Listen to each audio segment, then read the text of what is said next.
नाज़रीन, हिंदुस्तान डेली में आपका खैर मकदम है। जैसे कि मैं इस वक्त मौजूद हूँ रफ़ीक नगर कब्रिस्तान में इरफान ड्यूटे ने बीएमसी द्वारा किए गए कामों को लेकर, जैसे कि 3 तारीख को शब बारात का त्यौहार है जिसमें 4 से 5 लाख लोग आते हैं। यहाँ पानी की कमी पड़ती है, यहाँ पे लाइट की कमी पड़ती है, साफ़ सफाई नहीं होती है। तो इरफान ड्यूटे ने बीएमसी दी थी कि 1 तारीख के 6 बजे तक अगर तीनों काम नहीं हुए तो उसके बाद वो 7 बजे से भूख हड़ताल पे बैठ जाएंगे। तो जिसके लिए कल ही इरफान ड्यूटे को पुलिस द्वारा नोटिस दिया गया था और आज जब इरफान ड्यूटे अपने वादे के मुताबिक 7 बजे आए मगरिब की नमाज़ पढ़कर, तो उनको शिवाजी नगर के पीआई प्रमोद पवार सर ने रोका, उनसे बातचीत की और कहा है कि कल तक ये जो आपके काम हैं वो पूरे हो जाएंगे।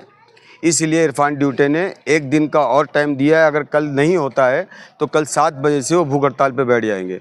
मैं हिंदुस्तान डेली से शाहिद शौकत।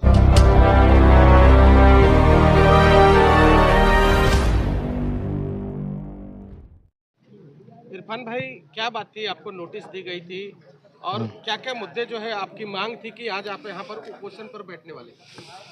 देखिए, लगभग जो है साफ़ सफाई तो बीएमसी फेल हुई। हम लोगों ने 3 मुद्दे रखे थे बेसिकली। एक साफ़ सफाई का, लाइटिंग का और इमरजेंसी के तौर पर हम लोगों को टेम्पररी बेस पर वज़ू खाना चाहिए था। जैसे बीएमसी जो है गणेश उत्सव के टाइम पे एक जिस तरीके से एक्टिव होती है और जो उनका उत्साह होता है काम करने का, वैसे हम चाह रहे थे कि थोड़ा सा उत्साह, ये 5-7 लाख लोगों के आस्था का ही मामला है। ये भी कोई राजनीतिक मुद्दा या कोई बड़ा ये नहीं है, इवेंट नहीं था किसी का। ये एक आस्था का, हमारे फेथ का विषय था। उस विषय के तौर पर यहाँ पर हमारे को 5-7 लाख लोगों की गैदरिंग होगी।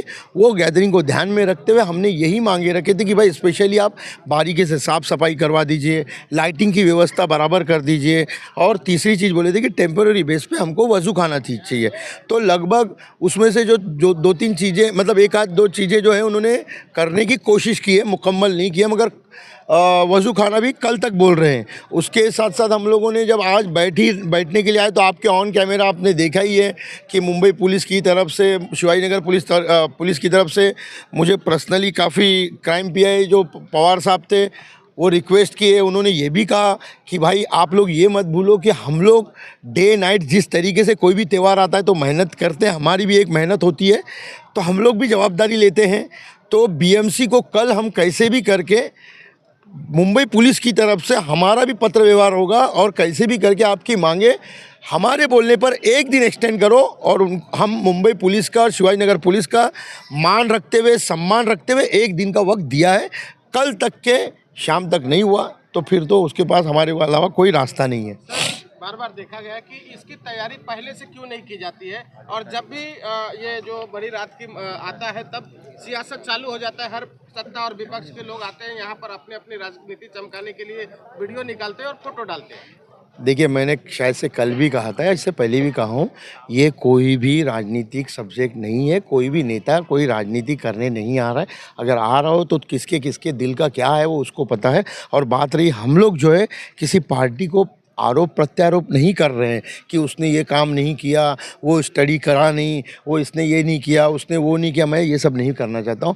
मैं उल्टा ये बोलूँगा तमाम पार्टी के सभी पक्ष के पदाधिकारियों को और गोवंडी के जवाबदार से लेकर आम नागरिकों को, नौजवानों को, हर एनजीओ वालों को, सभी से दरख्वास्त करूँगा कि कब्रिस्तान का मामला में यहाँ पर शब बारात की तैयारी को लेकर या आने वाले और भी कब्रिस्तान के मुकम्मल जो भी यहाँ पे कमियाँ हैं उनको मुकम्मल पूरी करके हम लोग किस तरीके से प्लानिंग करके करवा के ले सकते हैं, इसके लिए हम सबको मिल के एक गोवंडी डेवलपमेंट फ्रंट के तौर पे सभी पक्षों को एक साथ आके काम करना है। जैसे कि एक कब्रिस्तान का विषय हो गया, या तो एजुकेशन के विषय पे या हेल्थ के विषय पे, हम सभी पार्टी वाले अपनी पार्टियाँ, अपनी विचारधारा साइड में रखते हुए गोवंडी का एक आने वाले मुस्तकबिल का ही ध्यान में रखते हुए हमको काम करना, ये 3 सब्जेक्ट पे। तो सर, आपके पीछे मट्टी का ढीग लगा हुआ है।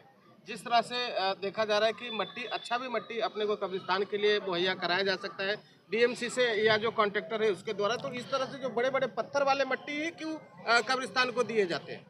देखिए अभी कल मैंने एक परसों के दिन मुझे यहाँ के जो कबर खोदू हैं, जावेद शायद से नाम है, जावेद ही नाम है, हाँ जावेद ने मुझे कहा था कि एक गाड़ी मुझे मुरुम मट्टी चाहिए। तो मैंने वहाँ पे एक गाड़ी मुरुम मट्टी डाला, तो वो मट्टी जो हमने खड़े होके डाले हैं ना, वो मट्टी देख लीजिए कैसी है। और बाकी ये जो मट्टी है, ये मट्टी जो है इस तरीके की जो आई है, उसको उनको ही मेहनत लग रही है, जो कॉन्ट्रैक्टर है उनको छान कर ही करने के लिए कहा गया। वो अब डायरेक्टली ऐसे नहीं डाला है, वो पहले जो भी था।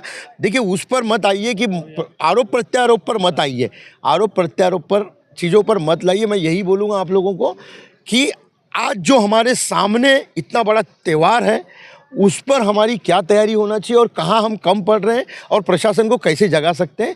सभी पार्टी के लोग मिलके और सभी NGO वाले, संस्था वाले और नौजवानों को मिलकर ये काम करना है। मैं ये रिक्वेस्ट करता हूँ। मांग को लेके बीएमसी फेल हो गई। सबसे पहले सफाई तो आज यहाँ के लोग फेल हुई कर दिया है जी। उसके बाद मसला बचा है टेम्परेरी और लाइट का, टेम्परेरी वजू खाने का और लाइट का। तो पुलिस के कहने पे ये कल काम हो सकता है। देखिए मैंने कहा, आपके ऑन कैमरा चालू था, तो मैंने कहा है कि मुंबई पुलिस का सम्मान रखते हुए, शिवाजी नगर पुलिस वालों का सम्मान रखते हुए, उनकी मेहनत, आम त्योहारों में उनकी जो मेहनतों को देखते हुए, उस चीज़ों को हम ध्यान में रखते हुए उनके सम्मान के लिए कल एक दिन का, क्योंकि मुंबई पुलिस की तरफ से माननीय PI पवार साहब ने कहा है कि कल शाम तक के हम हमारे महकमे से, BMC के बड़े अधिकारियों से बात करके आपकी जो भी बातें काम है, मांग है, वो पूरी करवा कर देंगे। अगर नहीं किया तो कोई लेकिन ही नहीं है। कल बैठना ही है हमको भूख हड़ताल पे, कोई लेकिन ही नहीं है इसमें।